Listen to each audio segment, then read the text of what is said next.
Media reka mu nkundire ndabaramutse kandi nongere ndabahe ikaze bivanye naho muherereye mwese. Reka rero ndabifurize umugoroba mwiza cankwe umutaga mwiza bivana n'igihugu urimo cankwe amasaha wewe urabiyeko ino video. Aho rero tuza kuba turi kumwe namye muze kunkundira nakira umugenzi wanje Armera mugabo imbere yo kuraba video kanda like cyangwa partage cyangwa ugire s'abone cyangwa subscribe hama cetugumana umwanya wose. Reka rero mu nkundire nakira umugenzi wanje Armera. Sava Armera? Ndaho gute dawe? Ndameze neza nawe? Bon. Ndabona no musi ikirere cabaye ciza urabona ko Armera aywana. No musi imvura ntiyaguye. No musi imvura ntiyaguye mugabo ariko raraba agaco kameze neza cyane. Hararyoshe from. Nizeye ko namwebwe aho muri hose ari ikirere nk'ico ziko turabona murabona yuko twasohotse hanze jewe na Bernice gute rero. Ndashima Uwiteka urabona ko no musi ibintu vyose ari sawa. Fresh kabisa. Rero reka nanje nongenda bahikaze kandi nkuko Bernice yabahaye ikaze ndababwira ati uno musi naho tuza kuja mu biki. Murabizi yuko iyo mutubonye je na Bernice mumubona yuko ahantu hagire hashe. Haba hahiye deja. Niwone yuko natanguye ikiganiro vraiment nezerewe Intahe tugiye tuvuge ko tugiye tugire ko comment tugiye tuvuge ko byinshi bitandukanye cyane cyane turaba inyigisho zirimwe ndani n'Intahe ibabaje gose gusumba nuko umuntu avyibaza muti none iyo Ntahe ni yande. Intahe rero niyo umumama yitwa Rebeka akaba ari umumama afise abana batanu akaba yadushingiye Intahe y'ubuto bwiwe ngene yagiye arakura. Gukura kwa Rebeka ntivyari bimworoheye aho Rebeka yavukana n'abana batatu akagira umwana akaba ari umwana wa mbere ifura mu rugo. Rero Rebeka yavukiye mu muryango urimwo papa na mama ariko ico gihe ntivyari vyoroshe kuko umupapa wiwe yatanguye kurenga ibigo agenda araba abandi ba mama hanze. Aho rero vyababereye intambamyi mu buzima bwabo kuko batanguye gushamirana na mama wabo aho bitari vyiza cane ku buryo hagira yuko na papa wabo adashobora gufungura ifungurwa mama wabo atetse amwagiriza ko ashobora kubashiramwo ishano canke uburozi. Rero uwo mwana w'umukobwa yari afite imyaka mike cyane imyaka ingana 13 aho atashoboye kuba neza muri ico gihe aho papa we yatevye aragenda arubakana na wa mugore wa kabiri. Mu nyuma rero maze kwahukana niho rero mama wabo yababwira ati muragenda murabane na papa wanyu kubera ko umushahara mpembwa sinobarera nanje nongere nirere. Ico gihe rero Rebeka yaragiye kubana n'umugore wa kabiri ndetse na se wabo ariko murabizi ivy'abagore ba kabiri n'abana b'umugore wa mbere bamukadata ngene biba bimeze ntivyari bimoroheye aho yabafata n'abakabima nico gufungura gushikaho yamena ibintu byose byo mu nzu cankwe akiyiba akabeshera babana kugira ngo bakubitwe na se wabo. Bashoye kubangaza no kubangaza n'ivyatevye rero gato se wabo yarabirukanye arabakura mu nzu arabangaza ubugingo ko yagumanye n'abana b'umugore wa kabiri gusa. Baraturatuye imyaka 2 agenda mesurira abantu ku myaka yiwe 13 ico gihe kugira ngo agaburire batoyi biwe. Rero bidatevye kabiri imyaka 2 ikwiye afise imyaka 15 yaje guhura n'umuvyeyi abashira mu nzu ko ari batatu ariko nawe ntivyamuhiriye kuko uwo muvyeyi yiwe yarafise abana 8 aho yabakoresha ibikorwa bigiye bitandukanye abo bana batatu bugingo abiwe ko bamaze kuja kwishuri na cane cane. Rebeka rero nawo bahamaze umwaka umwe amaze gukwiza imyaka 16 umugabo wa mugore yatanguye muraba icoroshe urumva ko bitari vyoroshe ku mwana w'umwigeme. Rero yagira ubwoba bw'uko iwo mugabo azohava amufata ku nguvu canke adafashe ku nguvu we afate ku nguvu batoyi biwe. Ubona ko bari abakobwa gusa. Rero barahavuye maze umwana yisanga mu buraya. Aho rero yagumye mu buraya ico gihe mu nyuma za kwakurokoka nuko yumva ko yarushe atabaza mu mutima wiwe Imana aho yagiye guhura n'umupasiteri aramubaza kubera kuri muri ubwo buzima kandi ukiri muto aho umupasiteri yamuririye aramubwira impamvu n'icabimuteye mu nyuma rero yaramukuye mwibara aramubwira ati homura urakize niho yacamutuma abo bana batoyi biwe kugira ngo bagende babane ari naho yahavuye agirira ubugeni amusora nk'umwana wo mu nzu ndetse abo bose bameze neza hama Rebeka abararonsa urugo mugabo murumva muri iyo ntahe ya Rebeka hari ibintu bibabaje cane icambere na mbere turumvamwo abavyeyi batanguye gushwana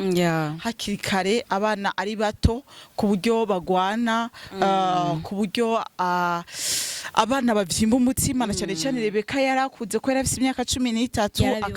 akabona ingene se akubita nyina ingene nyina yamariko aravuga ibibi kuri se ingene abavyeyi badahuza mugabo ivyo bikaba byatanguye aho se atanguye kurabira abandi bantu ku ruhande atanguye kuja mu bahabara kuko agitangura intaye yiwe yatubwiye yuko muri famiyi iwabo bari baryohewe papa wiwe ataragenda ni kuvuga aha tuza kurabira hamwe kwanza icambere na mbere abavyeyi mu rugo abavyeyi muri ko muratwumva nukuri murumva yuko intaye ya Rebeka irababaje cane na cane cyane ubuzima babayemwo ubuzima butaryoshe cyane bivuye ku bavyeyi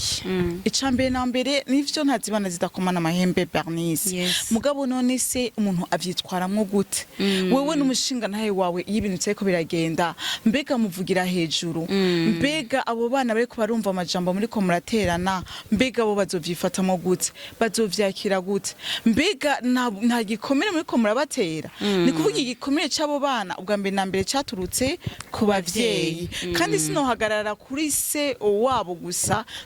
nohagarara no kuri nyina kuko iyo umugabo arenze ibigo nivyo yabirenze mugabo ntuvugira hejuru mugabo nihanganisha Rebeka kubona yabuze nyina yaratevye arapfa apfa kandi batabana nico urumva yuko ari kindi gikomere rero ni kuvuga abavyeyi cambere na mbere ibiba vyose nyimba ari ivyo mudahurije ko nyimba ari ivyo bintu mutumva kumwe fata kanya muja hiherereye ja mu cumba hama mu biherezeyo nibaza yuko vyo bavyiza gusumba nibaza yuko vyofasha gusumba hama rero duca tuza kugira dushobore kuvuga kukindi kintu kuri aba bavyeyi usanga bakoresha abana bakiri bato ugasanga barakoresha kandi ntibujuje imyaka yo gukora akazi wanashimwa hariho abo usanga bakubitwa urumva ko barakora kumusambanya kandi Rebeka barakora kandi ntibahembwe ariko bagahembwa ifungurwa bagahembwa utwo duhudu nibana bashire no kwishuri ni ikintu twogaruka ko cane aho umuntu wari wese kimuraba nikiraba papa cyangwa umumama kiraba umuntu afise ubumuntu burya ni vyiza kugira ubumuntu dutahure ko urya mwana wishire nawe mu kiringo igihe utazobuhari bega bana bawe bazobafata gute bazofashwa nande mbega bijya wakoreye abandi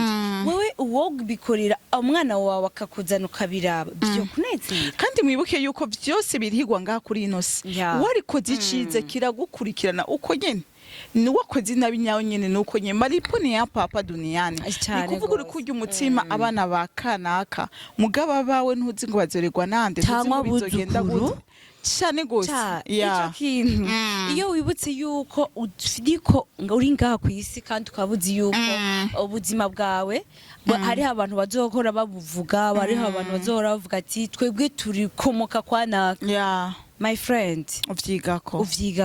kuko utavyizeko umenye ko n'abazogukomokako kije kintu wakoze kizobashikira cyane gose ikindi kintu novuga ngaha onye ni kuvuga muri rujya rugo bari babatunze bari basa n'ababatoye Rebeka yarahakomerekeye cyane kuko yavuye aje gukora ubumaraya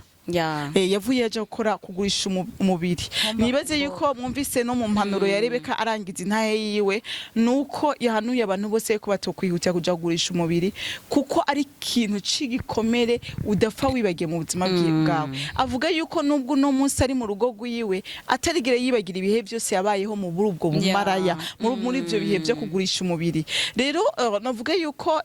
intandaro ya byose yo kuja kugurisha umubiri kwa Rebeka kwari kugira ashobore gutunga abatonyi biwe kandi akabona yuko yari yagiye agerageje kubahungisha abantu bari babaye kandi batari bafashe neza. Nibaze rero yuko murabe yuko iyo uri kurakora ikintu uvuga uwo mu mama nivyo yabatoye arabatunga yibaze ko akora icitse mbwa ntiyazi ko umugabo wiwe nawe azovyukana iyo ngeso yo gushobora kugerageza kugira abo bana. Ya mugabo rero uri kurabiraba nimba koko yarabafashe akabaha agaciro ko gukora akazi ko mu rugo bega umugabo yaca abaha agaciro kangana gute? Exactement. Kandi rero ni kuvuga yuko wewe utegerezwa kukwamucunga abari mu rugo rwawe mbe nta kibazo we koragirirayo mbega abana ko nabatoye kuko namamvuga yuko uwa mu mama we uri kuranyumva ico umuntu wese ari mu rugo rwawe azobera mu rugo rwawe uzogiharugwa ya ni kuvuga ikibazo cyose ahuye naco ari mu rugo rwawe umenye yuko kiri mu Imana izomukubaza nawe mu papa wawe wa papa we nuko nyene Imana izokubaza ikintu cyose umuntu abereye mu rugo iwanyu ni kuvuga akantu kose. Rero abo muza muratora mumenye yuko muza kubakurikirana nkuko kurikirana bawe ya rero tugire ubwo buntu tugire uwo mutima buntu tugire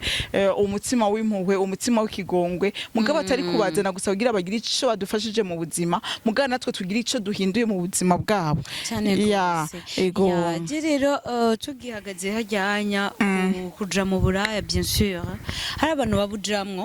atari uko babayeho nabi. Urumva ko Rebeka wewe yagiye kubera yarafise kandi Armela iyo uri umuntu uvuga ati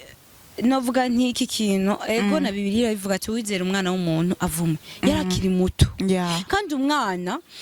n'umuntu novuga ati ni wa muntu atibagira n'umuntu ikintu cyose umubwiye atigerezwa ko kandi abakiri mu marayika sivyo nimba yavuze ati aho nadodoye imyaka 2 burya twamaze hahandi narahangayitse ati reka mafu ndetse turaronka uwitwa umuvyeyi wakowe muvyeyi nawe atubera ikindi gitsitaza bega yavuga ati iherezo rizobiriye tireka ngende mafu vyume vyumye. Urumva ko cari ikintu gikomeye cyane burya gufata ingingo yo kuja mu buhumbu canke mu buraya hewe niba vyoroshe nawe wagerageje wawe nyatari sana mugabo rero hari ikindi kintu no tworangiriza ko kuri no na ya Rebeka nuko Rebeka yagiye mu bumaraya mugabo Imana yaramugiriye ubuntu araronka umushima aramushira mu rugo namahirwe ataronka benshi na cyane yuko abana b'abantu twamatiko turatunga gutoki kanaka ari muri ibi mugabo ntumenye mbega n'igiki camutwayeyo mbega iyo ubonye umuntu ari mu buzima kanaka ushaka kwiyumvira ati mbe kuki aburimo mbe kukikana kayikomporta uramaze kwishira mu kibanza cibati kuko ndakubwire iyo ucira urubanza umuntu utaraba mu buzima bayemwo biroroha mugabo uwo guhuzima we aba yarabayemwo uraba yuko shwa ugira itaba mbegera ari imbi gusumba iyo wewe yagize ni kuvuga rero ngahanye twirinde ko amatiko turacimanza kuko umuntu ashobora gucira urubanza Rebeka ati yagiye mu bumaraya niki mugabo wewe mbega wari kugushira mu iyo mama yiwe yarimwo mwo mwanya mw'ivyo bihe yarimwo mbega wari kuvyitwaramo gute twige rero gufata ukuboko umuntu ukamufasha ukanamutahura ukiga kumutahura kwiga sentiment ziwe yiyumva gute nico rero twobandanyiza ko turiko turaherahiza aho yaronse umufasha wiwe kandi akanamubwira n'inkuru yiwe akamwumviriza akamuba hafi navuga nti inyuma y'ibibazo vyose ucamwo inyuma y'imubabaro inyuma y'ibikomere ufise umenye ko inyuma y'imvura donc nyuma y'imvura izuba riraka ntucike intege yo kubandanya ukomeza ubuzima bwawe nubwo ari bubi nubwo ufise inkuru mbi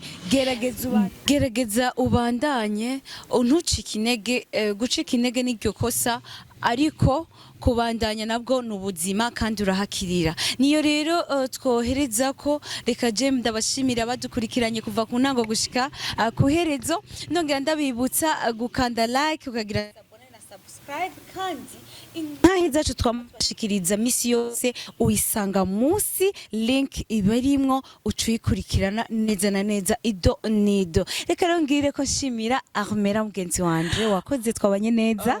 wakoze cyane Bernice, wari umwanya mwiza wo kurabira hamwe intahe ya Rebeka. Reka nanje ngenda gushimira, reka nishimira n'abantu bose bashoboye gukurikirana iyi ntahe yose. Iki kiyago twarimwo na Bernice, turiko twagerageza kurabira hamwe mbega intahe ya Rebeka yagenze gute, mbega nicaye icigwa twokuramwo, mbega niki itwigisha. Reka ndababwiye ko ndabakunda cyane nkuko rero Bernice yababwiye, nimwibagire gufyonda ku gakengeri kugira mu bandanye muronka ibiganiro byose. Reka